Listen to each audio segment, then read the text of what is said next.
Baiklah, sekarang kita akan melanjutkan membahas asesmen 2 dari nomor 1 ya.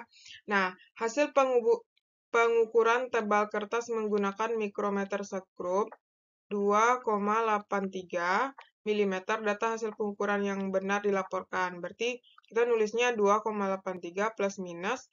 Kan yang di dalam ini setengah dari NST itu kan. Berarti setengah dari 0,01. Berarti setengah dari 0,0 setengah dari 0,01 adalah 0,0005. Berarti 0,005. Nah, kayak ginilah penulisannya ya. Sehingga jawabannya itu adalah, nah, karena di sini 3 angka di belakang koma, 1, 2, 3, berarti ini harus tambahin. Nah, di jawabannya adalah yang E. 2,830 plus minus 0,0005.